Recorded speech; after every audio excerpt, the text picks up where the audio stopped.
ये है मिस्टीवर्स स्टोरी, जहां हर कहानी में छुपा है रहस्य, जहां किस्मत खेलती है अपना खेल और जहां एक साधारण इंसान बन सकता है असाधारण। तो तैयार हो जाइए, क्योंकि अब शुरू होती है गरीब से करोड़पति सुपर फाइटर की रहस्यमयी कहानी।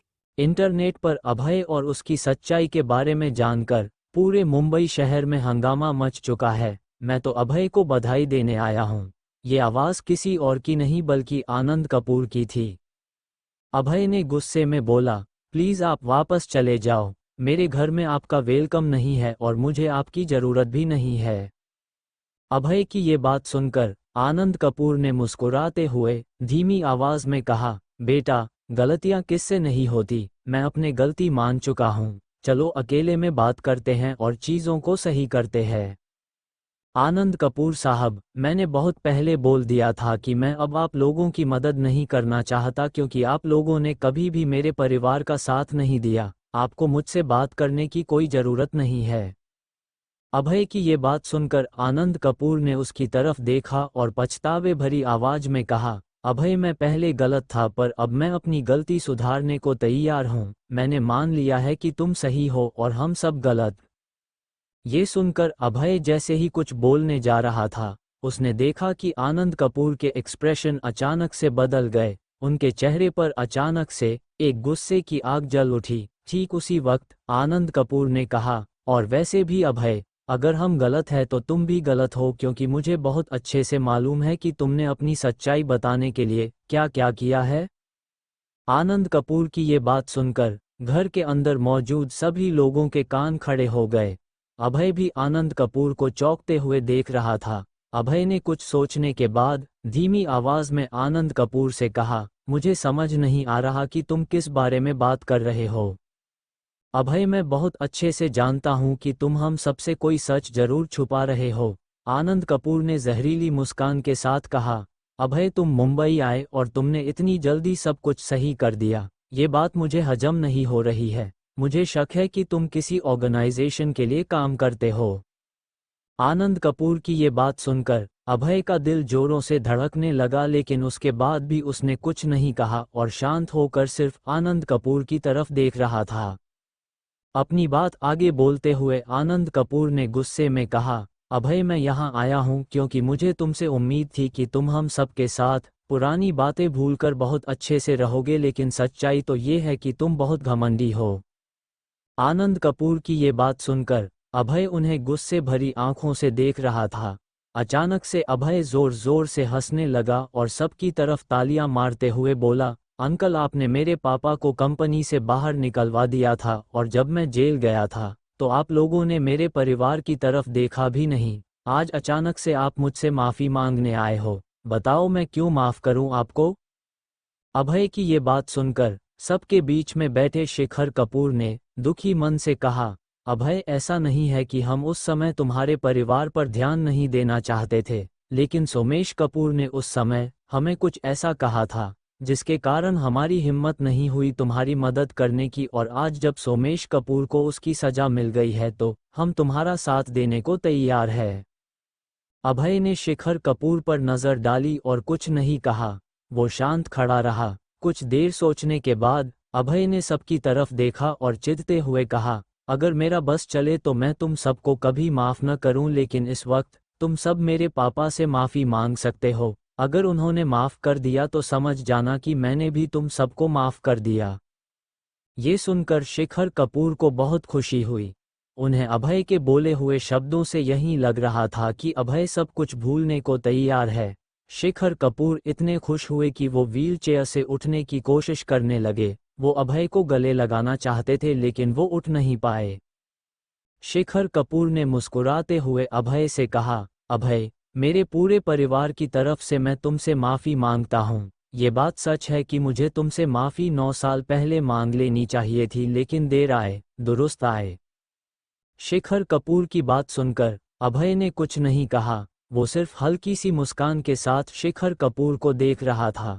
अचानक से अभय ने टॉपिक को बदलते हुए जोर से कहा, आप सबको जो भी बात करनी है आप सब मेरे पापा से कर सकते हैं। अभी के लिए मैं घर से बाहर जा रहा हूँ, एक जरूरी काम से। अभय की ये बात सुनकर उसकी मम्मी जल्दी से अपनी कुर्सी से उठ गई और बोली, तुम्हें इस वक्त कहाँ जाना है बेटा, हमारे साथ बैठो ना। अपनी मम्मी की बात सुनकर अभय ने मुस्कुराते हुए कहा, मम्मी मैं सानिया से मिलने के लिए जा रहा हूँ, वो मेरा इंतजार कर रही है। जब अभय की मां ने ये सुना तो उनका चेहरा खिल उठा और वो मुस्कुराते हुए बोली, तो जल्दी से जाओ, तुम्हें कुछ लेकर जाना है सानिया के लिए तो तुम लेकर जा सकते हो। अभय की मां जिस एक्साइटमेंट और खुशी के साथ सानिया की बात बोल रही थी, उससे अभय को साफ साफ पता लग रहा था कि उसकी मां चाहती है कि अभय जल्दी से शादी कर ले और वो जल्दी से दादी मां बन जाए। अपनी मम्मी की एक्साइटमेंट को देखकर अभय के चेहरे पर हल्की सी मुस्कान आ गई। वो बिना कुछ बोले अपने कमरे के अंदर चला गया।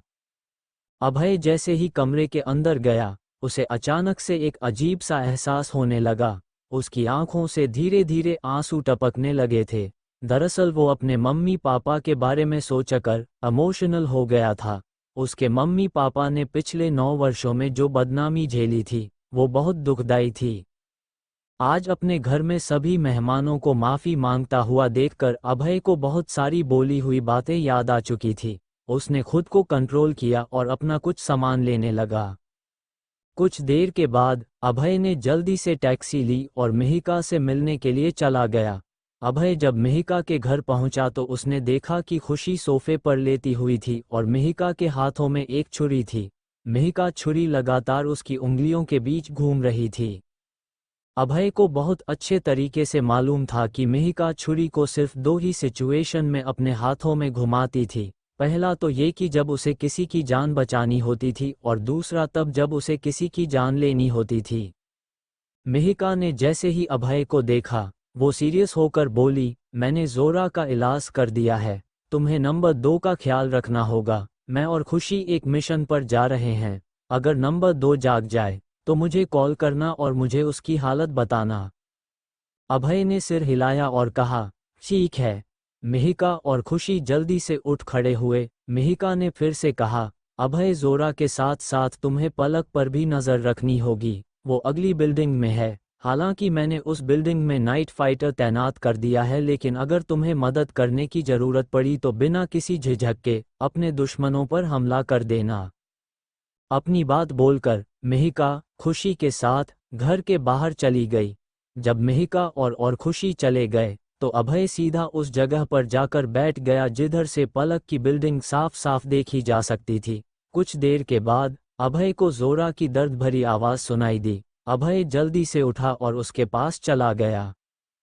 इस वक्त जोरा अपने बेड पर लेटी हुई थी। उसका चेहरा पहले से थोड़ा खिला हुआ लग रहा था और उसे देखकर ऐसा लग रहा था कि वह थोड़ा ठीक हो गई थी। धीरे धीरे जोरा अपनी आंखें खोलने लगी थी। जब उसने अभय को देखा तो वो उठना चाहती थी, लेकिन उसका शरीर बहुत कमजोर था और उसे उठने में मुश्किल हो रही थी। अभय ने जब देखा कि जोरा उठने की कोशिश कर रही थी तो उसने जल्दी से कहा, जोरा तुम अच्छी तरह से लेटी रहो, अभी तुम्हारा शरीर इतना ताकतवर नहीं हुआ है। इतना कहने के बाद अभय ने जब जोरा की तरफ देखा तो उसे कुछ अजीब सा महसूस हुआ। उसने देखा कि जोरा की आंखें अचानक नम हो गई थी। उसकी आंखों से आंसू बहने लगे थे। वो अभय की तरफ देखते हुए बोली, कैप्टन, क्या मैं अपने दुश्मनों से बदला ले पाऊंगी? क्या मैं उतनी काबिल हूं? ये सब बोलते वक्त जोरा की आंखों से आंसू बह रहे थे। रोने के कारण जोरा की आंखें लाल हो चुकी थी। अभय ने कभी भी जोरा को इतना उदास नहीं देखा था। उसे जोरा को रोते हुए देखकर बिल्कुल भी अच्छा नहीं लग रहा था। जोरा ने दुखी मन से फिर से कहा, मैं वास्तव में अपने नाइट फाइटर के साथ हुए धोखे का बदला नहीं ले सकती। ये सब बोलते हुए जोरा की आवाज़ लाचारी में टूट चुकी थी। उसको देखकर अभय को ऐसा महसूस हो रहा था कि जोरा ने हार मान ली हो।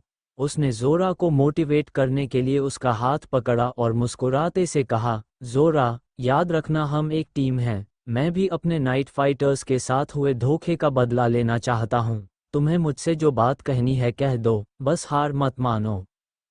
अभय को जोरा की आंखों में बेबसी झलक रही थी। अभय को बहुत अच्छे से मालूम था कि जोरा हमेशा खुश रहने वालों में थी और वो हमेशा अपनी टीम के लिए जान देने को तैयार रहती थी, लेकिन आज जोरा एकदम अलग थी। वो अभय को एकदम कमजोर नजर आ रही थी। जब जोरा और अभय एक साथ नाइट फाइटर एजेंसी में काम किया करते थे, तब उन्होंने एक और टीम बनाई थी जिसमें बहुत सारे नाइट फाइटर्स थे। उनके मिशन के दौरान जोरा हमेशा आगे रहते थी। वो सबसे पहले दुश्मनों का खात्मा करने को तैयार रहती थी। हालांकि उसके पीछे उसका ध्यान रखने वाले उसके साथ हमेशा रहते थे। अभय की पूरी टीम में सिर्फ जोरा ही लड़की थी, उसके अलावा सब आदमी थे। अभय ने मुस्कुराते हुए फिर से कहा, क्या तुम्हें अब भी मुझ पर विश्वास नहीं है? मैं तुम्हें वादा करता हूं कि चाहे कुछ भी हो, हम हर चीज का सामना करने के लिए मजबूती से एक साथ खड़े रहेंगे। अभय की ये बात सुनकर जोरा शांत रही, उसने कुछ नहीं कहा। कुछ देर शांत रहने के बाद अचानक से जोरा ने कहा, तुमने प्रतीक मित्तल का नाम सुना है? ये नाम सुनकर अभय चौंक गया। प्रतीक मित्तल वो आदमी था जिसे नाइट फाइटर एजेंसी की तरफ से सबसे पहला स्टार मेडल अवार्ड मिला था। प्रतीक मित्तल परिवार की तीसरी पीढ़ी थी और उनकी पंजाब में बहुत जान पहचान थी। पंजाब में सभी लोग प्रतीक मित्तल के बारे में बहुत अच्छे से जानते थे। वो एक खतरनाक आदमी होने के साथ एक शातिर बिजनेसमैन भी था। उसे मालूम था कि नाइट फाइटर्स के दुश्मनों में प्रतीक मित्तल का नाम सबसे पहले आया करता था। अभय ने सोचते हुए जोरा से कहा, तुम अचानक से ये क्यों पूछ रही हो, जोरा? जोरा जैसे ही जवाब देने जा रही थी, वैसे ही अभय को बहुत सारी गाड़ियों के हॉर्न की आवाज़ सुनाई दी। अभय जल्दी से उठा और जब वो घर की बालकनी की तरफ पहुंचा तो वो चौंक गया। उसने देखा कि पलक की बिल्डिंग के नीचे कम से कम 50 गाड़ियां खड़ी थी। गाड़ियों के अंदर से धीरे धीरे बहुत सारे आदमी कोट पैंट पहनकर निकलने लगे थे। उनको देखकर साफ पता लग रहा था कि वो एक प्रोफेशनल किलर्स है। वो सभी लोग पलक की बिल्डिंग के अंदर जाने लगे। उनको देखकर अभय घबराते हुए बोला, आखिर ये सब है कौन? मुझे पलक तक इन आदमियों से पहले पहुंचना होगा। पलक की जान खतरे में है, मुझे उसे बचाना होगा। अभय ने जोरा की तरफ देखते हुए कहा और जल्दी से घर के बाहर चला गया। वो भागते हुए लिफ्ट की तरफ पहुंचा तो उसने देखा कि लिफ्ट बंद पड़ी हुई थी। बंद पड़ी लिफ्ट को देखकर अभय ने खुद से चिल्लाते हुए कहा, अब इसे भी अभी बंद होना था। ये बोलने के बाद अभय भागते हुए सीढ़ियों के पास गया और तेजी से नीचे जाने लगा। अभय के माथे से पसीना टपकने लगा था, उसकी सांसों की रफ्तार बढ़ चुकी थी। अभय जैसे ही नीचे गया, उसने देखा कि कार में आए आदमी बिल्डिंग के अंदर घुस चुके थे। अचानक से अभय ने सुना, अबॉर्ट मिशन, अभय बिल्डिंग के नीचे है। ये आवाज़ उन आदमियों में से एक आदमी की थी जो गाड़ी के अंदर बैठकर वॉकी टॉकी से अपने लोगों को अभय के बारे में बता रहा था। अचानक से अभय ने अपनी आंखों के सामने देखा कि जो लोग बिल्डिंग के अंदर गए थे वो जल्दी से बाहर आ गए। उनको बाहर आता हुआ देखकर अभय भी अपनी जगह पर खड़ा रहा। देखते देखते सारे आदमी गाड़ी के अंदर बैठकर वहां से चले गए। उनको जाता देख अभय ने सुकून की सांस ली। वो मन ही मन बोला, इन लोगों को मेरे बारे में कैसे पता चला? कौन थे ये लोग? अभय उनके बारे में सोचते सोचते दोबारा अपने फ्लैट के अंदर चला गया। वो जब फ्लैट के अंदर गया तो उसने देखा कि जोरा अपनी दवाइयां ले रही थी। अभय मुस्कुराते हुए चेहरे के साथ जोरा के पास जाकर बैठ गया। जब जोरा ने अपनी सारी दवाइयां ले ली तो अभय ने सीरियस होकर जोरा से पूछा, जोरा तुम मुझे प्रतीक मित्तल के बारे में कुछ बता रही थी? अभय की ये बात सुनकर जोरा के चेहरे पर थोड़ी सी घबराहट आ गई थी। वो घबराते हुए बोली, मैं ये बोलना चाहती थी कि शायद मुझ पर अटैक करने वाले कोई और नहीं बल्कि प्रतीक मित्तल के आदमी थे। मुझे शक है कि प्रतीक मित्तल मुंबई आया है। जोरा की ये बात सुनकर अभय चौंक गया। उसे समझ ही नहीं आ रहा था कि वो क्या बोले। कुछ देर शांत रहने के बाद अभय ने जोरा से कहा, तुम्हें ऐसा क्यों लगता है कि तुम पर अटैक करने वाले प्रतीक मित्तल के आदमी थे? अभय का सवाल सुनकर जोरा ने सीरियस होकर कहा, प्रतीक के आदमियों के फाइटिंग स्किल्स बिल्कुल अलग हैं और जब मुझ पर अटैक हुआ था तो मुझे ऐसा बिल्कुल भी एहसास नहीं हुआ कि मेरे किसी जाने पहचाने दुश्मन ने मुझ पर अटैक किया था। ये अटैक बहुत डिफरेंट था। जोरा अंडरग्राउंड वर्ल्ड में अपने नेटवर्क्स के लिए जानी जाती थी। उसकी बोली हुई ये बात अभय इनकार नहीं कर सकता था, क्योंकि जोरा को अपने हर दुश्मन की कमजोरी और ताकत अपने नेटवर्क के जरिए पता चल जाती था। लेकिन आज पहली बार अभय ने जोरा को इतना कंफ्यूज देखा था। अभय ने एक लंबी सांस ली, जोरा की ओर देखा और मुस्कुराते हुए कहा, जोरा अब तुम आराम करो, मुझे कुछ काम से बाहर जाना है और हाँ, जिसने भी तुम्हें चोट पहुंचाई है, चाहे वो कोई भी हो, उसे इसकी कीमत चुकानी होगी। जब जोरा ने अभय की ये बातें सुनी तो उसके आंसू अचानक से फिर से बहने लगे। कुछ देर के बाद अभय अपनी कुर्सी से उठा और बिना कुछ बोले घर के बाहर निकल गया। यहीं दूसरी तरफ अभय के घर के अंदर आनंद कपूर और अभय के पापा जगदीश कपूर के बीच में काफी देर तक बातचीत हुई। सबने अपनी अपनी बातें क्लियर कर ली थी। कुछ लोग उधर अभी भी नाराज थे तो कुछ लोग अभय के परिवार से खुश थे। उन सब के बीच में शिखर कपूर ने सबको देखते हुए मुस्कुरा कर कहा, अब हमें अभय की सच्चाई के बारे में पता चल गया है। उसने अपनी बेगुनाही साबित कर दी है। मुझे उम्मीद है कि हम एक साथ होकर काम करेंगे और अब हमें किसी और चीज के बारे में चिंता करने की जरूरत नहीं है। अभय के पापा दयालु जरूर थे, लेकिन दिल से उन्हें सबकी सच्चाई के बारे में बहुत अच्छे से मालूम था। 9 साल पहले जब वो अपना बिजनेस संभालते थे तो उन्होंने हजारों तकलीफों को खत्म कर लिया था। सिर्फ अपनी सूझबूझ से उन्होंने आज भी वही किया। बिना किसी को कुछ गलत बोले उन्होंने सबको संभाल लिया। अब जब अभय निर्दोष साबित हो चुका था तो वो बिना किसी की राय के बारे में बहुत अधिक चिंता किए बिना एक अच्छा जीवन जी सकते थे। शायद इसलिए उन्होंने सबकी बात सुनी, लेकिन उन्हें करना क्या था, वो सिर्फ उनका दिल जानता था। अपने घर में हुई बातों से अनजान अभय टैक्सी के अंदर बैठा हुआ था और वो किसी काम से गन शॉप जा रहा था। अचानक से उसके दिमाग में प्रतीक मित्तल की तस्वीर आ गई। उसने जल्दी से अपना मोबाइल फोन निकाला और गुस्से में मिहिका को कॉल कर दिया। कुछ सेकंड्स के अंदर ही कॉल कनेक्ट हो गया।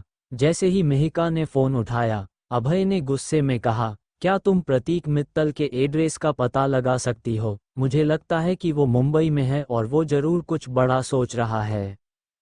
अभय की ये बात सुनकर मिहिका चौंक गई। उसने सीरियस होते हुए कहा, आखिरकार तुम्हें प्रतीक मित्तल के बारे में जोरा ने बता दिया है? हाँ, और उसने ये भी बोला है कि शायद उसके आदमियों ने उस पर हमला किया था। मुझे तुम उसका एड्रेस कहीं ना कहीं से पता करके बताओ। मुझे प्रतीक मित्तल को खत्म करना है, अभय ने दांत पीसते हुए गुस्से में कहा। अभय की ये बात सुनकर मिहिका ने उसे शांत कराते हुए सीरियस होकर कहा, अभय मेरी बात ध्यान से सुनो। प्रतीक मित्तल पर हमला करने से पहले तुम्हें बहुत सी चीजें सोचनी होंगी। ऐसा नहीं है कि हम उससे लड़ने के लिए तैयार नहीं है, लेकिन सच ये भी है कि जोरा के पास कोई सबूत नहीं है कि प्रतीक मित्तल के आदमियों ने उस पर हमला किया था। अभय मिहिका की बात ध्यान से सुन रहा था। इससे पहले वो कोई जवाब देता, मिहिका ने अपनी बात कंटिन्यू करते हुए कहा, अभय याद रखो, मित्तल परिवार के सदस्यों से बिना किसी सबूत के लड़ना खुद के पैर पर कुल्हाड़ी मारने जैसा है। ये एक जंग की शुरुआत होगी जहां सिर्फ खून बहेगा, लाशें बिखरी हुई मिलेंगी। मिहिका की ये बात सुनकर अभय ने गुस्से में कहा, मैं किसी से नहीं डरता, और हाँ, अगर जोरा का शक सही निकला तो मैं नाइट फाइटर एजेंसी छोड़कर उसके पीछे पड़ जाऊंगा, याद रखना। अभय पागलों जैसी बातें मत करो, मिहिका ने गुस्से में अभय से कहा। मिहिका की बात सुनकर अभय हंसते हुए बोला, मिहिका, हमारे नाइट फाइटर्स की मौत, जोरा पर हुआ हमला, इन सब में जिसका भी हाथ है उसे मरना होगा। मुझे परवाह नहीं है कि प्रतीक मित्तल कौन है। मैं अभी जाकर उसे इतना मारूंगा कि वो खुद सब कुछ सच बता देगा। और हाँ, अगर तुम्हें उसका एड्रेस नहीं पता है तो मैं उसे पताल से भी ढूंढ कर मारूंगा। अभय की ये बात सुनकर मिहिका को पता लगा गया था कि इस वक्त अभय का गुस्सा 7वें आसमान पर है, इसलिए वो चुप रही और सारी बातें सुन रही थी।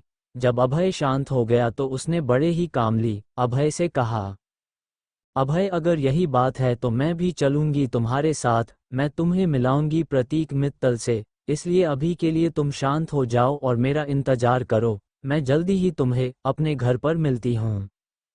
ये सुनकर अभय कुछ कहने ही वाला था, लेकिन मिहिका ने उसे बोलने का कोई मौका नहीं दिया।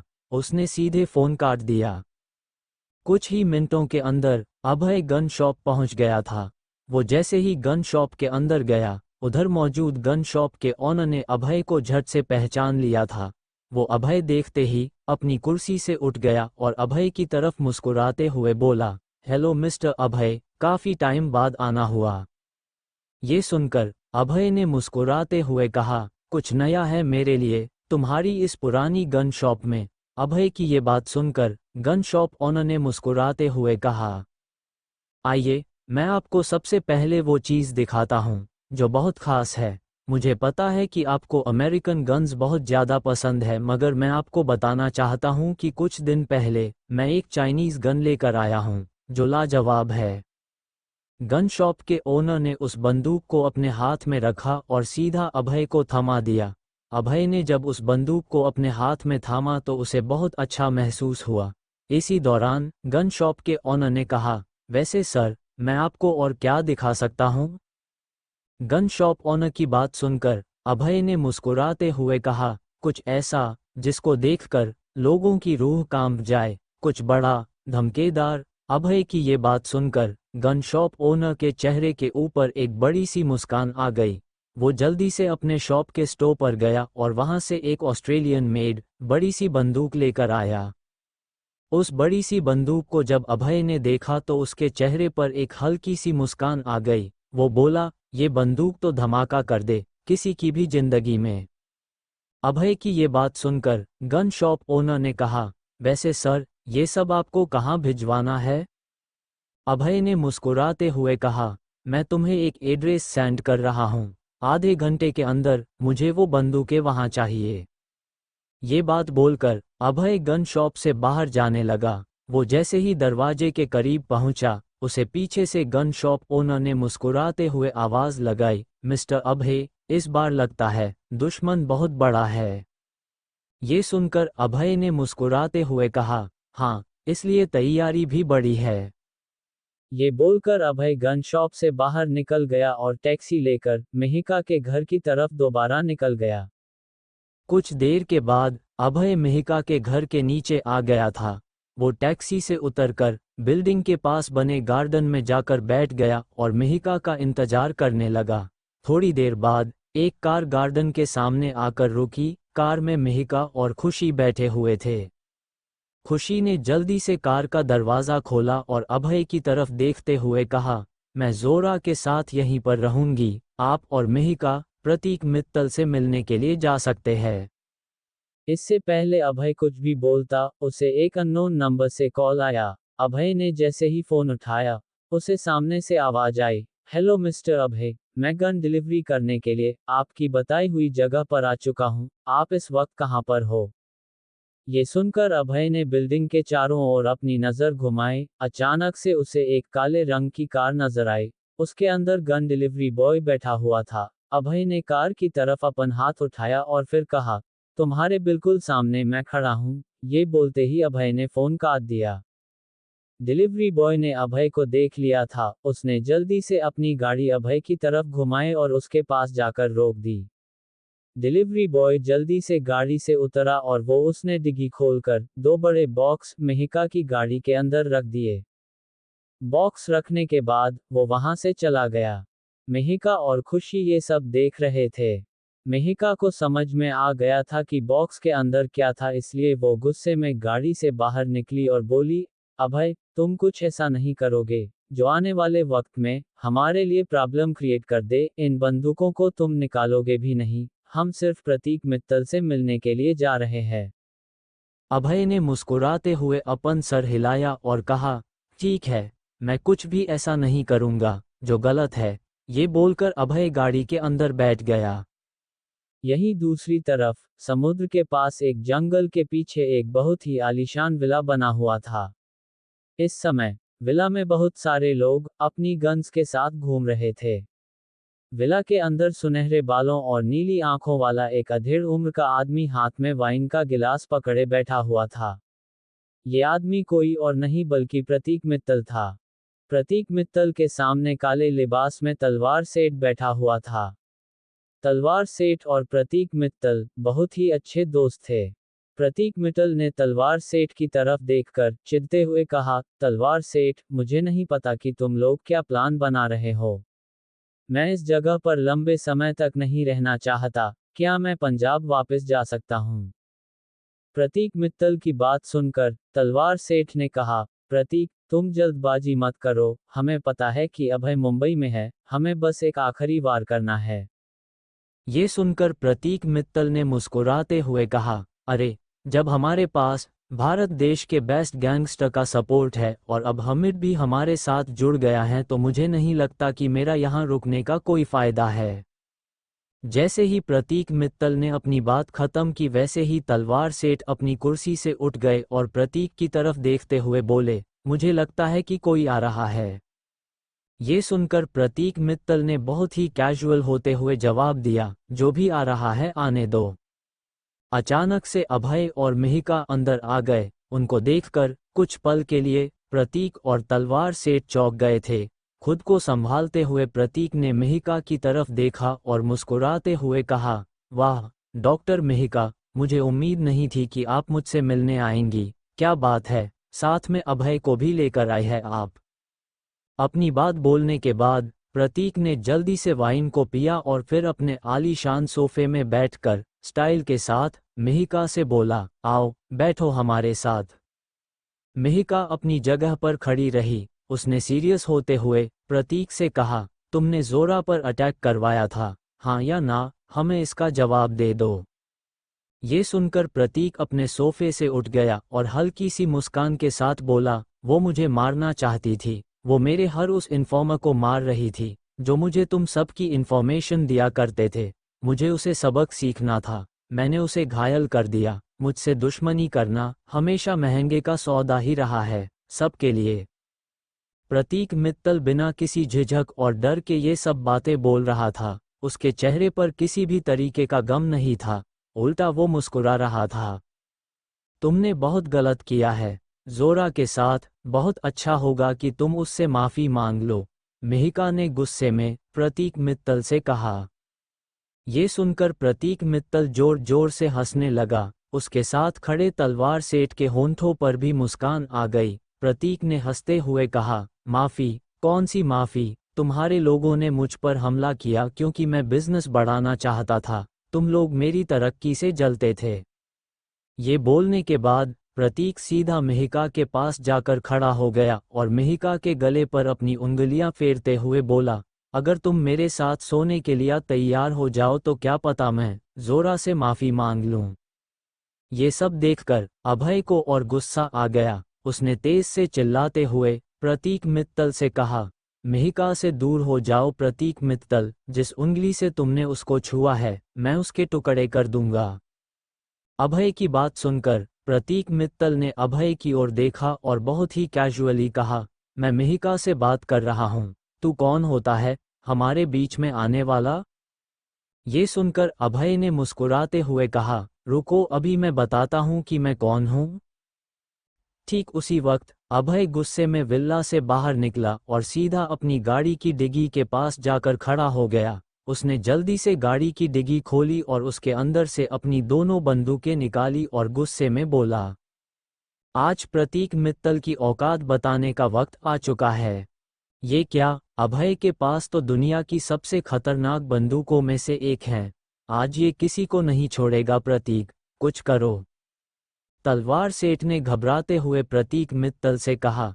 प्रतीक मित्तल की नज़र जब अभय पर पड़ी तो वो चौंक गया क्योंकि अभय घर के अंदर गुस्से में आ रहा था। उसके सामने जो भी आदमी आ रहा था वो उन्हें मार रहा था। अभय को इतने गुस्से में देखकर प्रतीक मित्तल डर गया। कुछ ही पल में अभय ने प्रतीक मित्तल के बहुत सारे आदमियों को मार गिराया था। अभय इस वक्त प्रतीक मित्तल के साथ किसी भी तरीके की बात नहीं करना चाहता था, वो सिर्फ प्रतीक को मारना चाहता था। पूरे घर में अफरा तफरी मच चुकी थी। एक तरफ कोई अभय को मारने में खुद मर रहा था और दूसरी तरफ कोई अभय से बचने के लिए घर के अलग अलग हिस्से से भागने की कोशिश कर रहा था। ठीक उसी समय तलवार सेठ ने घबराते हुए मिहिका की तरफ देखा और अपने हाथ जोड़ते हुए डरते हुए बोला, मिहिका, प्लीज अभय को रोक लीजिए आप। ये सुनकर मिहिका मुस्कुराते हुए बोली, मुझे इतनी इज्जत पहले दी होती तो ये नौबत नहीं आती, अब मैं कुछ नहीं कर सकती। मिहिका ने भले ही तलवार सेठ को दो टूक जवाब दिया था, लेकिन अंदर ही अंदर वो खुद डर गई थी। उसे खुद समझ ही नहीं आ रहा था कि वो इस वक्त अभय को रोक कैसे। बूम! अभय ने बंदूक से सबसे पहले प्रतीक मित्तल के सामने खड़े एक आदमी को मार गिराया। अभय का निशाना सीधा उस आदमी का सर था। इसके बाद अभय ने अपनी बड़ी बंदूक को रिलोड किया और घर की खिड़कियों पर चलाना शुरू कर दिया। पूरे घर में खिड़कियां टूटने और गोलियों की आवाज गूंजने लगी थी। ये सब देखकर प्रतीक मित्तल ने चुपके से घर से बाहर जाने की सोची। उसने जल्दी से वाइन के ग्लास को जमीन पर फेंका और घर के बाहर चुपके से जाने लगा, लेकिन उसे अभय ने बाहर आते हुए देख लिया था। अभय जल्दी से प्रतीक मित्तल की तरफ भागा और प्रतीक मित्तल को पकड़ लिया। अभय ने गुस्से में अपनी बंदूक को प्रतीक मित्तल के सर पर रख दिया था। इस वक्त प्रतीक इतना डरा हुआ था कि उसने डरते हुए अभय से कहा, तुम मुझे नहीं मार सकते। मेरे दादाजी से लेकर मेरे पापा सभी पंजाब में बड़े बड़े पॉलिटिशियंस और बिजनेसमैन हैं। मुझे मारना मतलब पूरे शहर से पंगा लेना होगा। ये सुनकर अभय ने प्रतीक मित्तल को एक जोरदार थप्पड़ मारा और फिर प्रतीक की तरफ देखते हुए गुस्से में बोला, तुम मुझे नहीं जानते, मैं किसी को भी मार सकता हूं, और अगर बात मेरी नाइट फाइटर एजेंसी के लोगों की हो तो मैं मारने से पहले सोचता भी नहीं हूं। ये सुनकर प्रतीक मित्तल बिल्कुल चौंक गया था। उसे यकीन नहीं था कि अभय उससे ऐसी बात कहेगा। अचानक से प्रतीक मित्तल के एक आदमी ने अभय पर पीछे से अटैक कर दिया और फिर एक एक करके कई लोग अभय पर टूट पड़े। इस मौके का फायदा उठाते हुए प्रतीक वहां से भाग निकला। ठीक उसी वक्त मिहिका ने अपनी बंदूक निकाली और अभय पर हमला करने वाले आदमियों पर गोली चलाने लगी। अभय ने फिर मिहिका की तरफ देखा और कहा, मैं प्रतीक मित्तल का पीछा करने जा रहा हूं, तब तक तुम तलवार सेठ को संभालो। ये बोलते ही अभय जल्दी से विला से बाहर निकला और जिस तरफ प्रतीक मित्तल भाग रहा था वो उसी तरफ भागने लगा। अभय की रफ्तार एक चीते की तरह थी। वो बहुत तेजी से उसका पीछा कर रहा था। कुछ देर तक अभय प्रतीक मित्तल का पीछा कर रहा था, लेकिन अचानक प्रतीक उसकी आंखों से ओझल हो गया। वो जैसे गायब ही हो गया था। अभय अपनी जगह पर रुक गया और चारों तरफ देखने लगा। उसने हाफती हुई आवाज में कहा, आखिर ये गया तो गया कहाँ? कुछ देर इधर उधर ढूंढने के बाद अभय धीरे धीरे विला की तरफ वापस चला गया। जब वो विला के एंट्री पॉइंट पर पहुंचा तो उसने देखा कि मिहिका उधर पहले से ही खड़ी हुई थी। जब मिहिका ने अभय को देखा तो उसने सीरियस होकर पूछा, क्या हुआ? क्या प्रतीक मित्तल फिर से भाग निकला? ये सुनकर अभय ने चौंकते हुए कहा, फिर से भाग गया मतलब तुम कहना क्या चाहती हो? अभय का ये सवाल सुनकर मिहिका ने मुस्कुराते हुए जवाब दिया, प्रतीक मित्तल भागने में मास्टर है। उसको पकड़ पाना आसान नहीं है। नाइट फाइटर एजेंसी में बहुत से लोग उसे रनिंग साइक्लोन भी कहते हैं। मिहिका की ये बात सुनकर अभय शांत खड़ा रहा। उसी समय विला के बाहर डरते हुए तलवार सेठ अपनी गाड़ी में बैठ रहे थे। अभय ने उसे गाड़ी में बैठते हुए देख लिया था। उसने जल्दी से मिहिका की तरफ देखा और मजाकिया अंदाज में कहा, अब इस जोकर का क्या करना है? मिहिका ने जब तलवार सेठ को डरा हुआ देखा तो वो हंसते हुए बोली, वो तुम डिसाइड करो, और वैसे भी ये हमारे किसी काम का नहीं है। कहने को प्रतीक मित्तल का दोस्त हैं, पर इस धंधे में कैसा दोस्त और कैसा दुश्मन? ये सुनकर अभय ने मुस्कुराते हुए कहा, फिर छोड़ देते हैं इसे, मैं अपनी गोलियां वेस्ट नहीं करना चाहता। अभय की ये बात सुनकर मिहिका अचानक से सीरियस हो गई और वो सीरियस होते हुए बोली, वैसे अभय, तुम्हें अपनी गोलियां आज चलानी ही नहीं चाहिए थी। अब मित्तल खानदान नाइट फाइटर एजेंसी के साथ क्या करेगा उसका सोचा है तुमने? मिहिका की ये बात सुनकर अभय को गुस्सा आ गया। उसने गुस्से में कहा, अब जो भी होगा मैं देख लूंगा, मुझे मौत की परवाह नहीं और अपने दुश्मनों को मैं जिंदा रहने नहीं दूंगा। चलो कार में बैठें और वापस चलें, मुझे तुमसे कुछ बातें करनी है, मिहिका ने अभय से कहा। मिहिका की ये बात सुनकर अभय का गुस्सा अचानक से कम होने लगा। अभय ने मिहिका की तरफ देखकर अपना सिर हिलाया लेकिन उसने कुछ कहा नहीं। अभय जल्दी से गाड़ी में जाकर बैठ गया। मिहिका ने झट से अपना फ़ोन निकाला और कप्तान साहब को कॉल कर दिया। कप्तान साहब ने जैसे ही फ़ोन उठाया, मिहिका ने घबराते हुए कहा, कप्तान साहब, हमें जिसका डर था वही हुआ। अभय ने प्रतीक मित्तल पर आज हमला किया और ये बोलकर मिहिका शांत हो गई। दूसरी तरफ से कप्तान साहब ने जल्दबाजी में चिल्लाते हुए कहा, और क्या मिहिका, और क्या? और प्रतीक मित्तल फिर से भाग निकला। मिहिका ने घबराती हुई आवाज में कहा। मिहिका की ये बात सुनकर कप्तान साहब ने गुस्से में कहा, नहीं नहीं नहीं नहीं, ऐसा नहीं हो सकता। अभय, तुम इतनी लापरवाही कैसे कर सकते हो? तुम्हें अंदाजा भी है कि तुमने क्या किया है? जोरा का बदला लेने के लिए तुमने बाकी सभी नाइट फाइटर्स की जान खतरे में डाल दी है। मित्तल्स आर डेंजरस। अभय कप्तान साहब की बात सुन रहा था लेकिन उसने कुछ भी नहीं बोला। उसे अब एहसास होने लगा था कि उसने जोश में आकर बहुत बड़ी गलती कर दी थी। उसकी जिंदगी में शायद पहली बार ऐसा हुआ था कि उसने अपने दिमाग से ज्यादा अपने दिल की सुनी थी। वो दोस्ती के इमोशंस में बह गया था।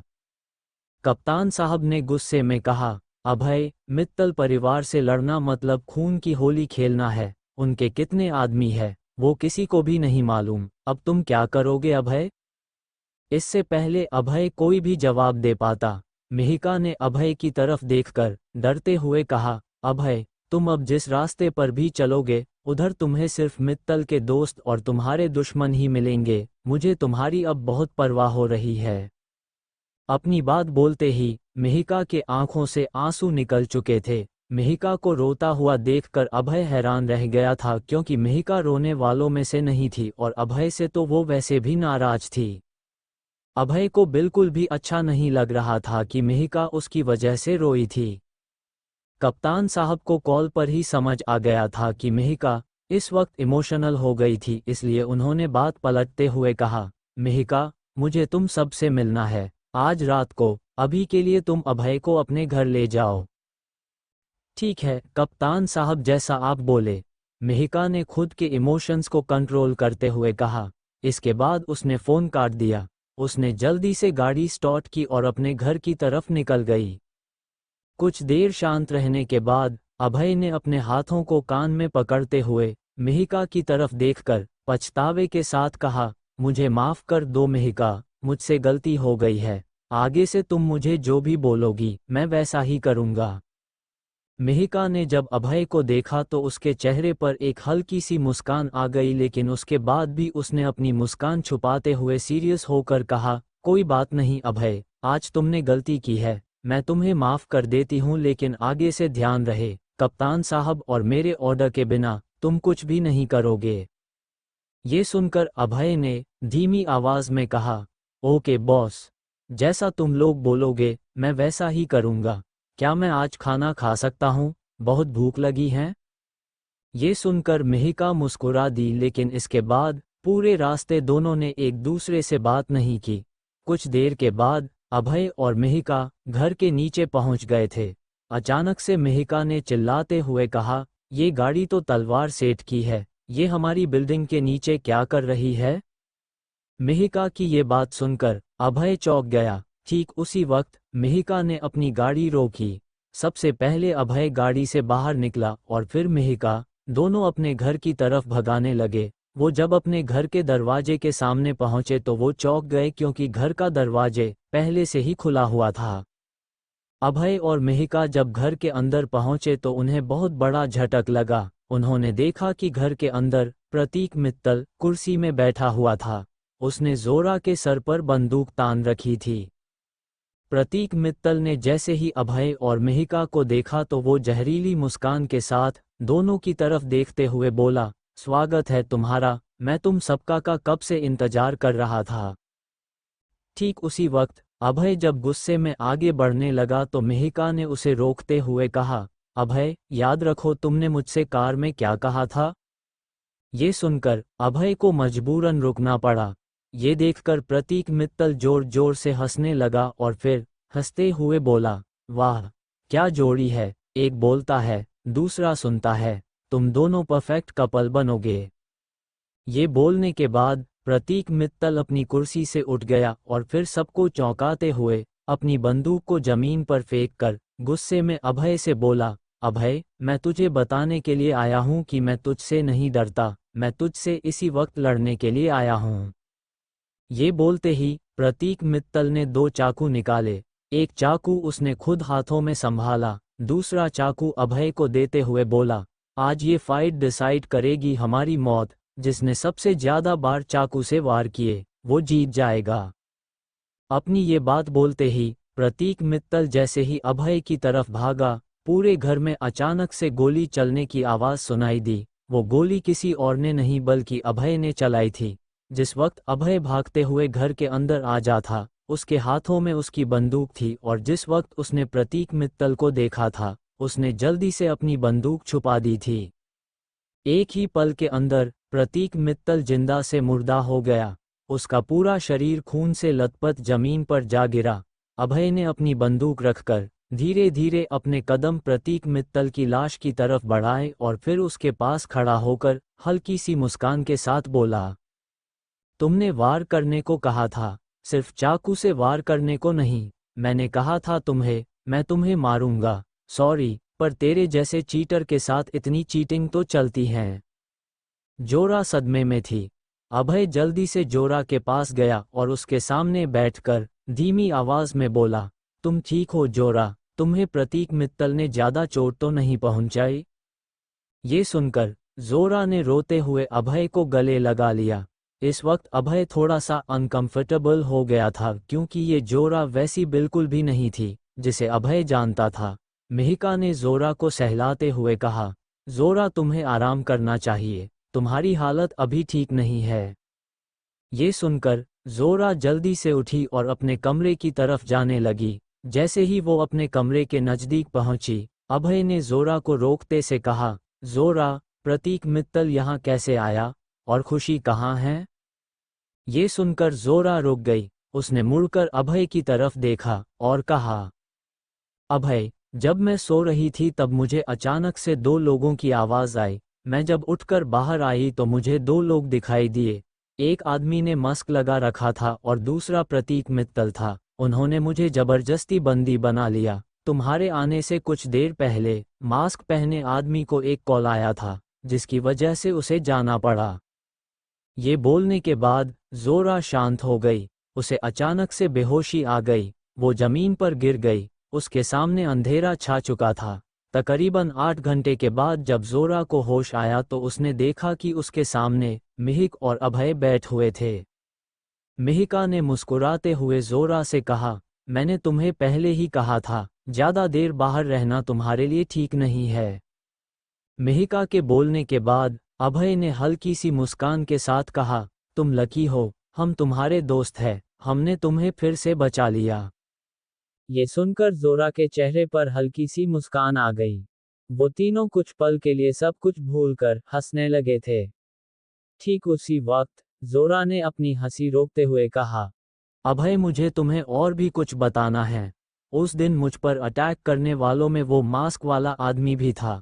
उसी ने मुझे मारा था। प्रतीक मित्तल ने उस मास्क वाले आदमी को हायर किया था मुझे खत्म करने के लिए। ये बात सुनकर सब चौंक गए। ठीक उसी वक्त अभय के फोन की घंटी बजी। अभय ने जैसे ही फोन उठाया, उसे कामिनी की आवाज सुनाई दी। कामिनी ने जल्दबाजी में पूछा, अभय, इस वक्त कहाँ हो तुम? अभय एक पल के लिए चौंक गया। उसने धीमी आवाज में जवाब दिया और कहा, मैं घर पर हूँ, बोलो। मुझे तुमसे मिलना है। क्या हम डिनर पर मिल सकते हैं? मुझे तुमसे बहुत जरूरी बात करनी है, कामिनी ने जल्दी जल्दी कहा। कामिनी की बात सुनकर उसने कुछ देर सोचा और फिर बोला, ठीक है, मुझे आज सानिया से भी मिलना था, हम दोनों एक साथ ही आएंगे। ये सुनकर कामिनी ने झट से कहा, नहीं अभय, मुझे तुमसे अकेले मिलना है। मुझे तुमसे बहुत जरूरी बात करनी है, मैं तुमसे अकेले मिलना चाहती हूँ।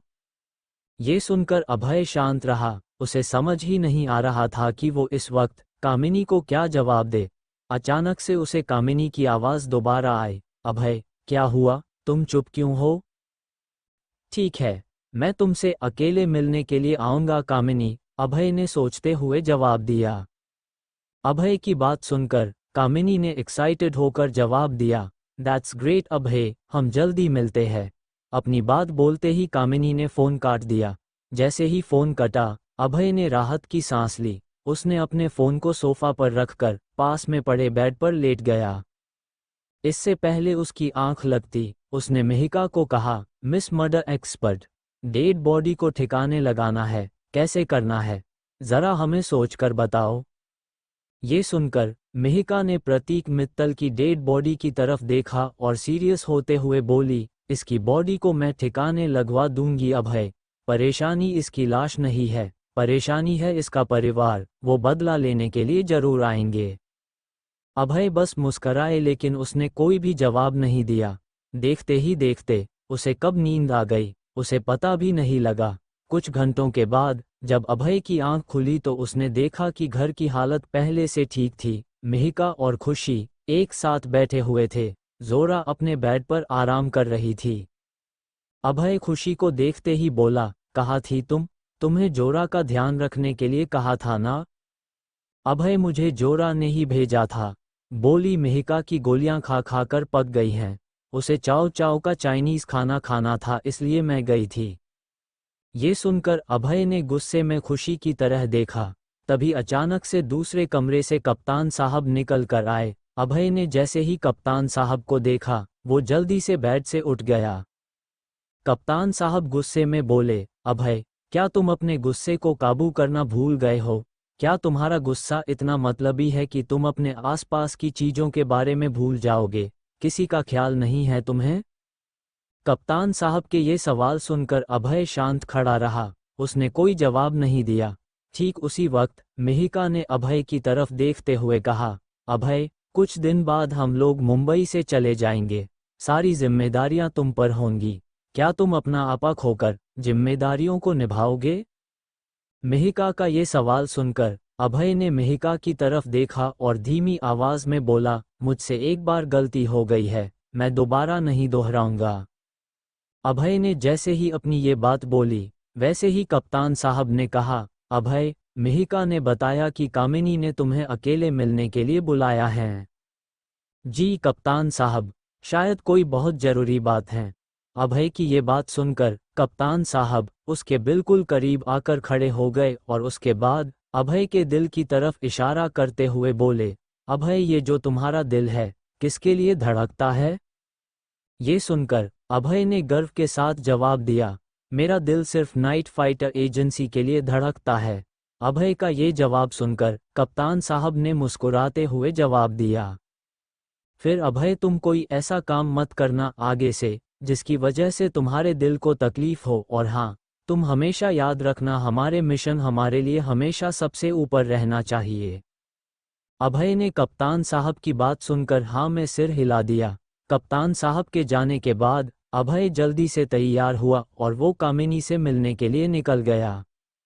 जल्द ही उसकी कार लेगेसी रेस्टोरेंट के सामने रुक गई। कामिनी पहले से ही रेस्टोरेंट के मेन डोर के सामने खड़ी थी। कामिनी ने जैसे ही अभय को कार से उतरते हुए देखा, वो जल्दी सी अभय के पास गई और उसे गले लगाते हुए बोली, मुझे यकीन था अभय कि तुम एक दिन अपनी बेगुनाही जरूर साबित करोगे। ये सुनकर अभय के चेहरे पर हल्की सी मुस्कान आ गई। वो मुस्कुराते हुए बोला, thank you Kamini, thank you so much for believing in me. Abhay और कामिनी रेस्टोरेंट के अंदर जाने लगे। लेगेसी रेस्टोरेंट के अंदर पहले से ही बहुत ज्यादा भीड़ थी। उधर शहर के सबसे अमीर परिवार आए हुए थे। अचानक से अभय और कामिनी के सामने एक वेट्रेस आकर खड़ी हो गई और उसने मुस्कुराते हुए अभय से पूछा, सर, आप लोग कहाँ बैठना चाहेंगे? We have different section and places for everyone. इससे पहले अभय इस सवाल का जवाब देता, कामिनी ने एक्साइटेड होकर कहा, क्या हम कोई ऐसी जगह बैठ सकते हैं जहाँ पर ज़्यादा शोर शराब न हो और प्राइवेसी भी हो? कामिनी की बात सुनकर अभय सोच रहा था कि आखिर ऐसी क्या बात होगी जो कामिनी अभय को सबसे अलग ले जाना चाहती थी। वेट्रेस ने मुस्कुराते हुए कहा, जी मैम, हमारे पास एक कपल सेक्शन है, उधर आपको कोई भी डिस्टर्ब नहीं करेगा। अपनी बात बोलते ही वेट्रेस कपल सेक्शन की तरफ चलने लगी। उसके पीछे पीछे कामिनी और अभय भी चल रहे थे। एक दूसरे के साथ बैठने के बाद दोनों ने अपनी अपनी पसंद का खाना ऑर्डर किया। कुछ देर शांत रहने के बाद अभय ने अचानक से कामिनी से सवाल किया, तुमने मुझे यहाँ अकेले में क्यों बुलाया है? कामिनी, कहो क्या बात है? अभय का ये सवाल सुनकर कामिनी के चेहरे पर हल्की सी मुस्कान आ गई। अभय, तुम्हें याद है 9 साल पहले जब हम प्लेग्राउंड में बैठे हुए थे तो हमने एक दूसरे से एक वादा किया था। कामिनी की ये बात सुनकर अभय ने जब उस दिन को याद किया तो उसके चेहरे पर हल्की सी मुस्कान आ गई। उसने मुस्कुराते हुए कहा, हाँ मुझे याद है, हमने एक दूसरे के हाथों में हाथ डालकर कहा था कि हम एक दूसरे के साथ रहेंगे, हमेशा हमेशा के लिए, पर आज सब बदल गया है ना।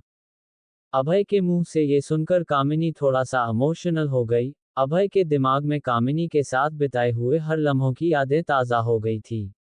उसे अच्छे से याद था कि उन दिनों जब वो और कामिनी एक साथ रहते थे तब वो सिर्फ यही चाहते थे कि दोनों हर पल एक साथ रहे। पर अब 9 साल के बाद दोनों की जिंदगी की कहानी बहुत अलग थी। अभय जैसे ही कुछ बोलने जा रहा था, उसे अचानक से पीछे से एक आवाज़ सुनाई दी, मुझे यकीन था कि तुम अभय से मिलने के लिए ही आए होंगी। अभय ने जब पीछे मुड़कर देखा तो उसके सामने कामिनी का भाई बलराम अग्रवाल खड़ा हुआ था। वो गुस्से में लग रहा था। कामिनी अपने भाई को देखकर घबरा गई थी। वो घबराते हुए बोली, आप इधर क्या कर रहे हो और आपको पता कैसे चला कि मैं इधर आई हुई हूँ? ये सुनकर बलराम अग्रवाल ने चिढ़ते हुए कहा, मैंने तुम्हारी गाड़ी में जीपीएस लगाया हुआ था क्योंकि मुझे तुम पर शक था कि तुम अभय से मिलने के लिए जरूर आओगी।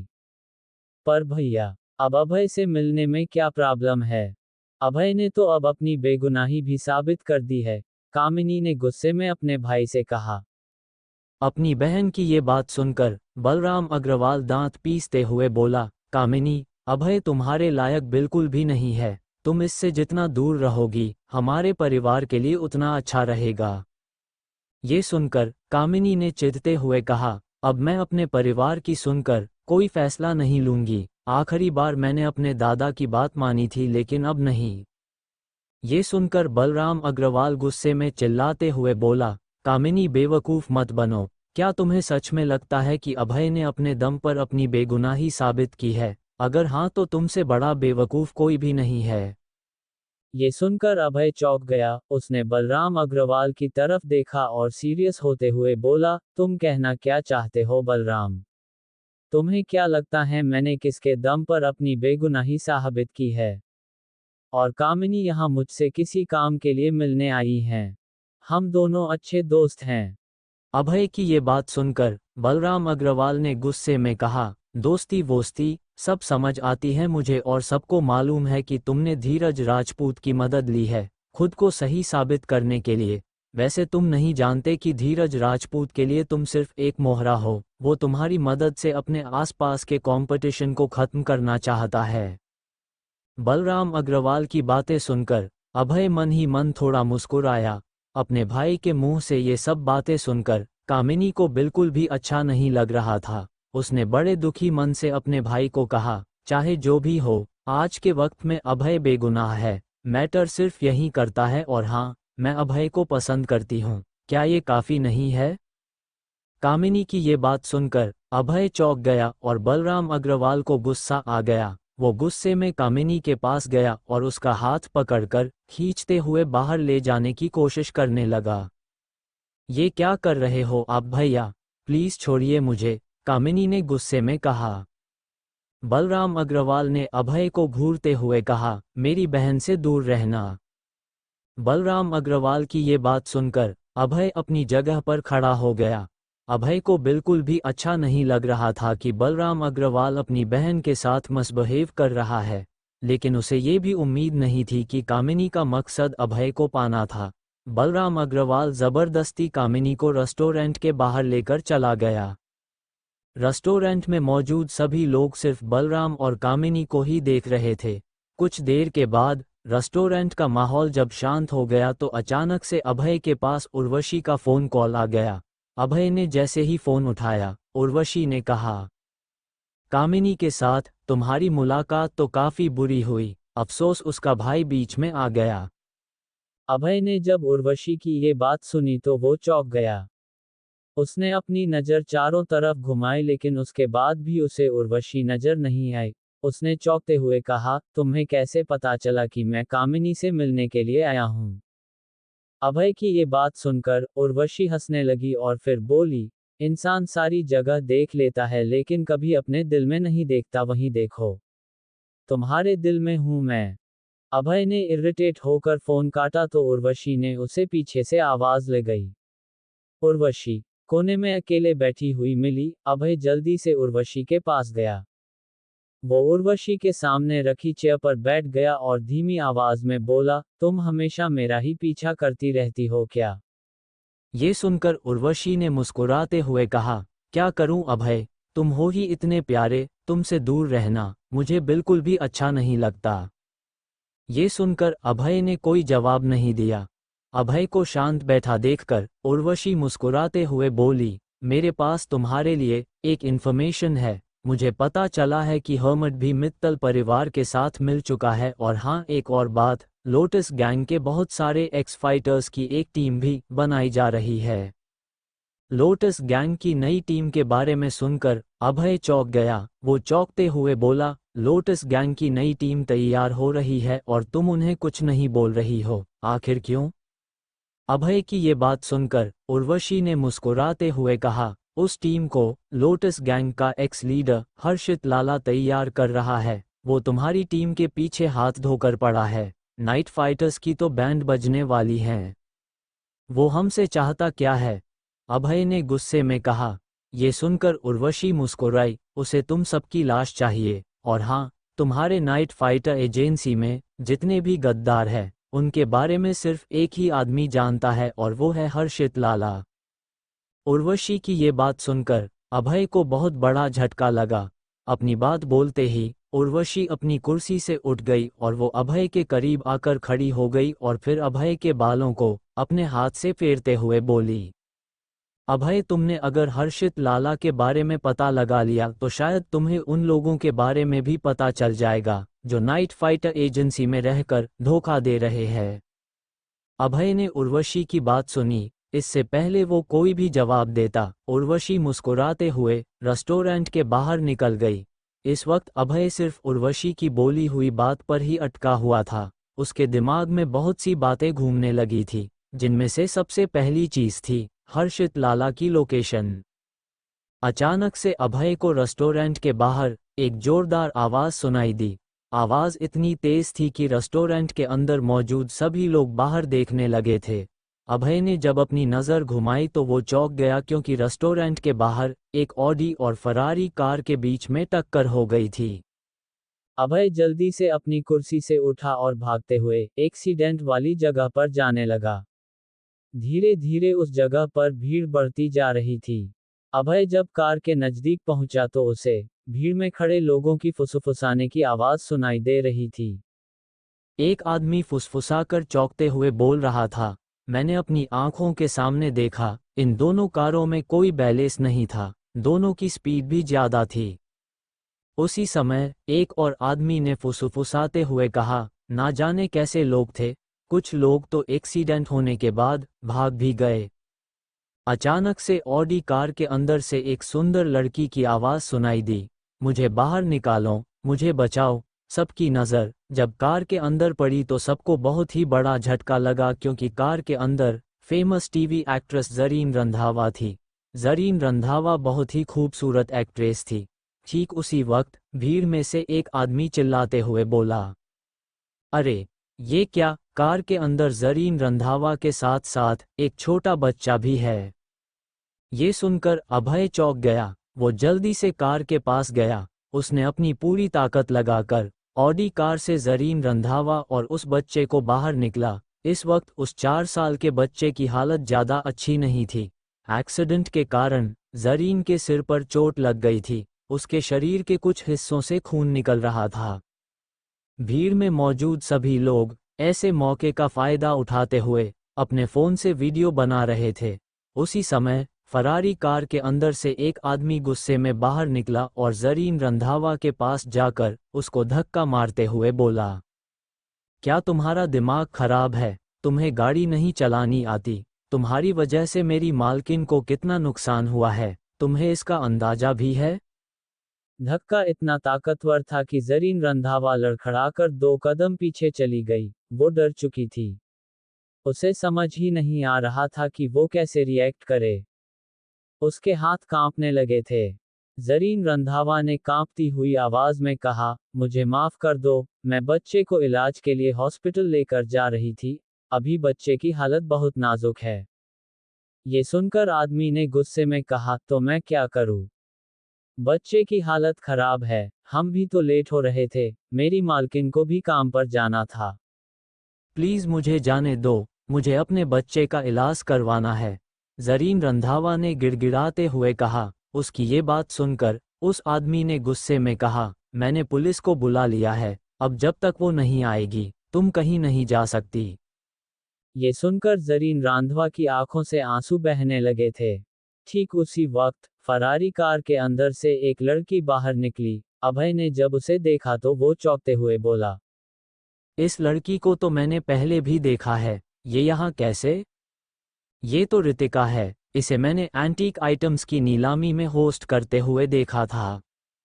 अभय ने चौंकते हुए कहा। ठीक उसी वक्त जरीन रंधावा को उसके पास खड़े आदमी ने चिल्लाते हुए बोला, तुम्हें मालूम भी है कि रितिका मैम की कार कितनी महंगी है? उन्होंने अपने बर्थडे वाले दिन इसको खरीदा था। ये सुनकर जरीन रंधावा ने अपने हाथ जोड़ लिए और रोते हुए बोली, आपको क्यों नहीं समझ में आ रहा है कि मेरे बच्चे को सचमुच बहुत तेज बुखार है? प्लीज मेरी बात मानो, अगर मैं लेट हो गई तो मेरे बच्चे की तबीयत और खराब हो जाएगी, प्लीज मुझे जाने दो। रितिका के आदमी ने जब जरीन रंधावा को रोता हुआ देखा तो वो जोर जोर से हंसने लगा और फिर अपने दांत पीसते हुए जरीन रंधावा को बोला, बकवास करना बंद करो, पहले गलती करती हो फिर उसके बाद अपने बच्चे के नाम पर रोती हो, बहुत अच्छे से जानता हूँ तुम जैसी लड़कियों को। इससे पहले जरीन रंधावा कोई भी जवाब देती, अभय ने सबके सामने रितिका के आदमी को देखते हुए बोला, जरीन रंधावा को जाने दो, ये मुसीबत में है, क्यों खुद के लिए मुसीबत खड़ी करना चाहते हो? ये सुनकर रितिका के आदमी ने गुस्से में अभय की तरफ देखा और बोला, तू है कौन? सड़क चलते ज्ञान किसी और को देना, चल निकला यहाँ से। अचानक से सबको रितिका की आवाज सुनाई दी, योगेंद्र, अपने आप को काबू में रखो, तुमने जिससे अभी बदतमीजी की है वो कोई और नहीं बल्कि मिस्टर अभय है। धीरे धीरे वहां पर भीड़ बढ़ती रही। वहां पर मौजूद लोगों में बहुत से रितिका को भी जानते थे। रितिका ने जब अपने आदमी योगेंद्र पर चिल्लाया तो सबको लगा कि रितिका जरीन रंधावा को जाने देगी, लेकिन ऐसा नहीं था। रितिका ने उल्टा योगेंद्र के पास जाकर सीधा पुलिस को फोन मिलाया और जब किसी ने फोन उठाया तो गुस्से में बोली, मैं रितिका बीच सड़क पर खड़ी हूँ, तुम लोग कब तक आओगे? अपनी बात बोलते ही रितिका ने फोन काट दिया। उसी समय जरीन रंधावा ने रितिका से गिड़गिड़ाते हुए कहा, रितिका प्लीज मुझे जाने दो, तुम्हारी गाड़ी के लिए जितना भी पैसा लगेगा मैं तुम्हें देने को तैयार हूँ। ये सुनकर रितिका जहरीली मुस्कान के साथ बोली, डार्लिंग मुझे कोई प्रॉब्लम नहीं है, तुम्हें जाना है तो तुम जा सकती हो, बट रिमेंबर पुलिस केस अगर हो गया तो क्या करोगी? मेरी मानो तो रुक जाओ, पुलिस को आने दो फिर जाना। जब अभय ने रितिका की बात सुनी तो उसे बहुत बड़ा झटका लगा। वो मन ही मन बोला, जब मैंने पहली बार रितिका को देखा था तो ये मुझे एक अच्छी इंसान लगी थी, लेकिन ये लड़की बहुत शातिर और चालाक है। वहां मौजूद भीड़ ये सब तमाशा देख रही थी। अचानक रितिका चिल्लाते हुए जरीन रंधावा से बोली, तुम्हें अगर जाना है यहाँ से तो तुम जमीन पर सबके सामने घुटने टेक कर जाओ। ये सुनकर उधर मौजूद सभी लोगों को बहुत बड़ा झटका लगा। अभय को यकीन ही नहीं हो रहा था कि रितिका ने ये बात बोली थी। जरीन रंधावा मजबूर थी, उसे समझ में नहीं आ रहा था कि वो इस वक्त क्या करे। अपनी इज्जत बचाए या फिर अपने बेटे की जान। कुछ देर सोचने के बाद वो रो पड़ी और घुटने पर बैठने के लिए तैयार हो गई। अभय जो ये सब देख रहा था, खुद को रोक न पाया। उसने सीधा जरीन रंधावा को पकड़ लिया और उसे रोकते हुए धीमी आवाज में बोला, झुकने की कोई जरूरत नहीं है, मेरे साथ खड़े रहो। अभय ने जरीन रंधावा को उठाया। उसी वक्त योगेंद्र जैसे ही अभय को मारने के लिए आगे बढ़ा, रितिका उसे पीछे से तेज आवाज में बोली, वहीं पर रुक जाओ योगेंद्र, अपनी हदें मत भूलो। रितिका की ये बात सुनकर योगेंद्र रुक गया। उसने चिढ़ते हुए रितिका की तरफ देखा और बोला, चाहे ये जो भी हो, मेरे रहते हुए जरीन रंधावा यहाँ से नहीं जा सकती। मैं इस अभय को छोड़ूंगा नहीं। ये सुनकर रितिका योगेंद्र के सामने आकर खड़ी हो गई और गुस्से में बोली, कभी कभी बात मान लिया करते हैं।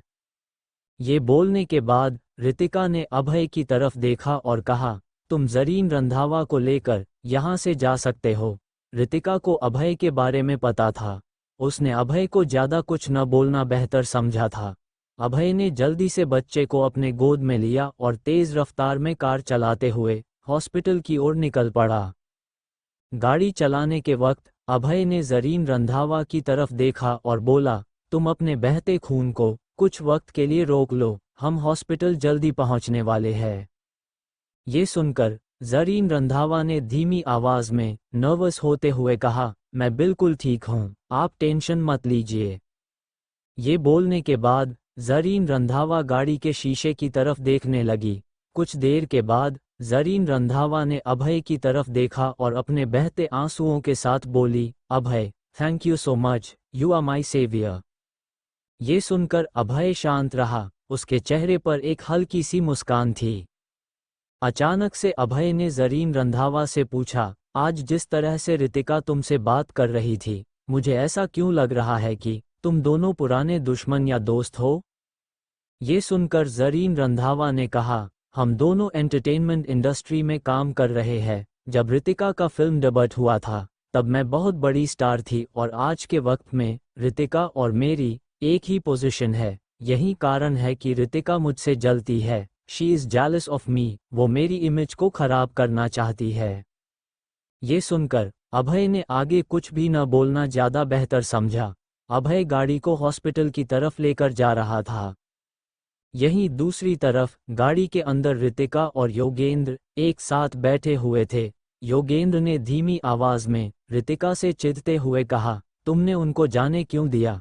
आज ही तो इतना अच्छा मौका मिला था सबके सामने जरीन रंधावा को बेइज्जत करने का। ये सुनकर रितिका ने झट से जवाब दिया, थोड़ा करंट अफेयर्स पर भी ध्यान देते तो ये सवाल ना करते। अगर आज अभय से हम पंगा ले लेते तो आने वाले वक्त में फाइनेंशियली हमारे लिए बहुत प्रॉब्लम हो सकती है। अभय धीरज राजपूत के साथ रहता है हमेशा। मार्केट में ये बात भी फैली हुई है कि Abhay is the next rich guy of India. ये सुनकर योगेंद्र चौंक गया। उसी समय मुंबई यूनिवर्सिटी के अंदर वंशिका और पलक एक साथ बैठी हुई थी। वंशिका ने पलक से सवाल किया, क्या तुम सच में शहर छोड़कर जा रही हो? ये सुनकर पलक ने दुखी मन से कहा, मेरे परिवार को लगता है कि मैं इस शहर में सेफ नहीं हूँ। ये सुनकर वंशिका ने कहा, तो क्या हम छुट्टियों में मिल सकते हैं? शायद नहीं, पलक ने कहा। कुछ देर के लिए दोनों शांत बैठे रहे। अचानक से पलक ने एक्साइटेड होते हुए कहा, क्यों न तुम भी मेरे साथ चलो, मजा आएगा। वंशिका धीमी आवाज में बोली, ये तो इम्पॉसिबल है, मेरी मम्मी मुझे कहीं नहीं जाने देंगी। ये सुनकर पलक शांत हो गई। ठीक उसी वक्त वंशिका ने कहा, वैसे आज शाम को तुम्हारे जाने से पहले मैंने एक पार्टी रखी है। We all will have fun. Yes we will, Palak ने मुस्कुराते हुए जवाब दिया। ठीक उसी वक्त वंशिका ने कहा, क्या मुझे अभय सर को बुलाना चाहिए पार्टी में? हाँ जरूर, वो आएंगे तो और मजा आएगा, पलक ने मुस्कुराते हुए जवाब दिया। पलक की बात सुनते ही वंशिका मुस्कुराते हुए बोली, ठीक है, मैं अभय सर से पार्टी में आने के लिए पूछूंगी। हॉस्पिटल के अंदर अभय पहुंच चुका था। बच्चे की हालत पहले से ठीक थी और जरीन रंधावा के माथे पर भी पट्टी लग गई थी। जरीन रंधावा ने अपना चेहरा छुपाने के लिए चश्मा भी लगा लिया था। अभय और जरीन रंधावा जब एक साथ बैठे हुए थे तब अभय ने जरीन से कहा, थोड़ी सस्ती गाड़ी को टक्कर मारती तो भी ठीक था, तुमने फरारी को टक्कर मारी है, कम से कम तुम्हें 50 लाख देने पड़ सकते हैं रितिका को। ये सुनकर जरीन रंधावा अपनी जगह से उठ गई, उसे यकीन ही नहीं हो रहा था कि अभय ने 50 लाख बोला है। उसने माथे पर हाथ रखकर रोते हुए कहा, इतने पास तो मेरे नहीं हैं, मेरे पास एक जमाने में इससे ज्यादा पैसे हुआ करते थे लेकिन अब नहीं है। ये सुनकर अभय हैरान हो गया था। उसे लगता था कि सारे सेलिब्रिटीज अमीर होते हैं लेकिन आज वो गलत साबित हो गया था। उसने मन ही मन में कहा, ये क्या हाथी का दांत खाने का कुछ और दिखाने का कुछ और, बड़ा झोल है यार ये तो। ठीक उसी वक्त एक जोरदार आवाज हॉस्पिटल के कॉरिडोर में गूंज उठी। ये आवाज रितिका की थी। रितिका ने चिल्लाते हुए कहा, मेरी गाड़ी की कीमत 4 करोड़ है, आज मुझे नुकसान हुआ है 2 करोड़ का, मुझे 2 करोड़ अभी के अभी चाहिए। ये सुनकर अभय ने रितिका से कहा, रितिका मेरी बात मानो तो इसके बारे में बात बाद में कर लेना, ये सही जगह नहीं है। ये सुनकर रितिका ने चिल्लाते हुए कहा, मुझे मेरे 2 करोड़ चाहिए, अभी के अभी। रितिका की बदतमीजी को देखकर अभय को गुस्सा आ गया था लेकिन उसने खुद के गुस्से को कंट्रोल करते हुए रितिका से बोला, मैं तुम्हें 2 करोड़ देने में मदद कर सकता हूँ। ये सुनकर रितिका चौंक गई। उसने चौंकते हुए कहा, तुम धीरज राजपूत के नौकर हो, आखिर तुम्हारी औकात क्या है?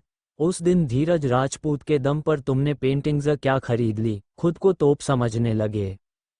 ये सुनकर अभय ने धीमी आवाज में कहा, ज्यादा समझदार लोगों की तकलीफ ये होती है, वो दुनिया को बेवकूफ समझने लगते हैं। Good talk is over, now it's my turn. ये बोलते ही अभय ने अपने जेब से फोन निकाला और सीधा धीरज राजपूत को फोन लगा दिया। धीरज राजपूत ने जैसे ही फोन उठाया, अभय ने फोन को स्पीकर में रखते हुए बोला, आपको रितिका के बारे में मालूम है क्या? अभय का ये सवाल सुनकर धीरज राजपूत ने कहा, हाँ, रितिका हमारी मीडिया और एंटरटेनमेंट कंपनी का हिस्सा है, उनके साथ हमने बहुत सी फिल्में बनाई है, आगे भी बनानी है। ये सुनकर अभय ने कुछ नहीं कहा। रितिका, योगेंद्र और जरीन रंधावा सभी धीरज राजपूत की बातें सुन रहे थे। तभी अचानक से धीरज राजपूत ने फिर से कहा, वैसे तुम रितिका के बारे में क्यों पूछ रहे हो, कोई बात है क्या?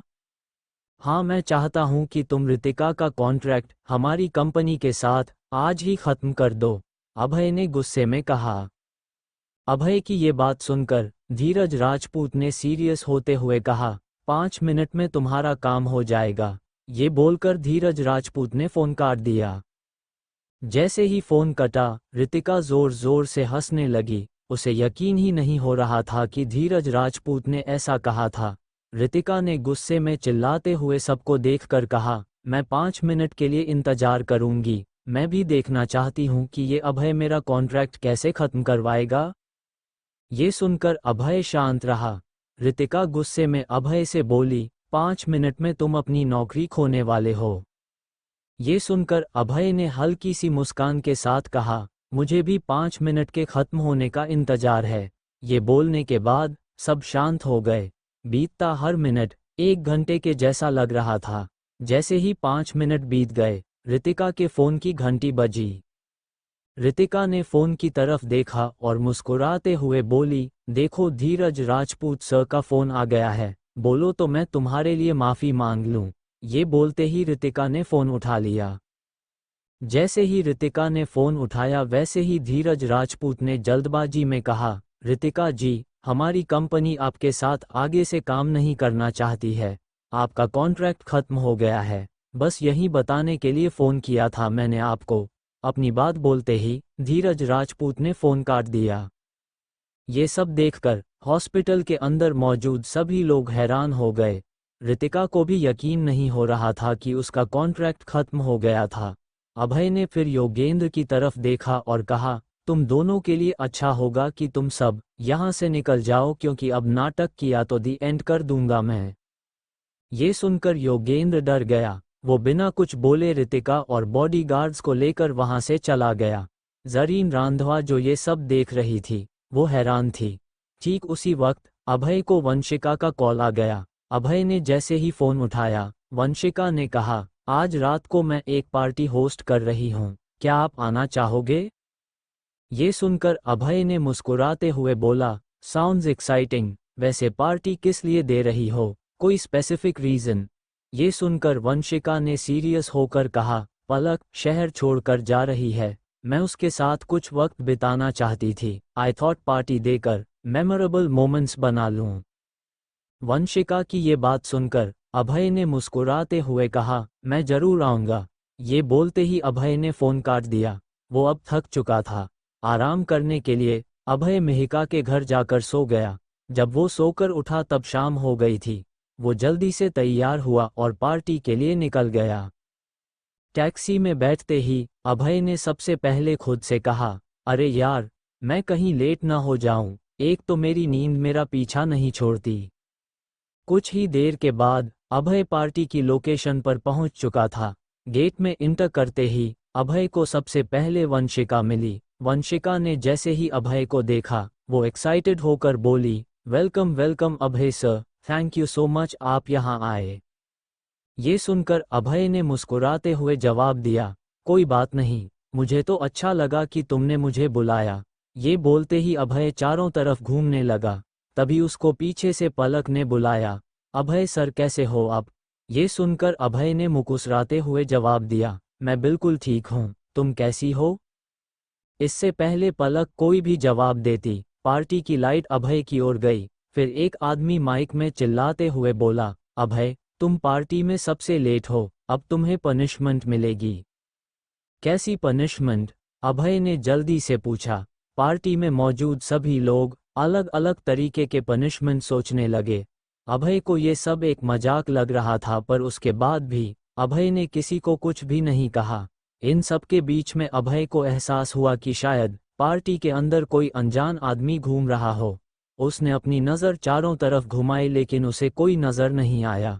अचानक से एक लड़के ने अभय के सामने 3 अल्कोहल की बॉटल्स लाकर रख दी और बोला, अब आपका पनिशमेंट ये है कि आपको ये तीनों बॉटल्स अभी खत्म करनी होंगी। अगर आप लोग इस कहानी का अगला भाग सुनना चाहते हैं तो जल्दी से मेरे चैनल को सब्सक्राइब करें और मुझे बताएं कि आपको यह कहानी कैसी लगी।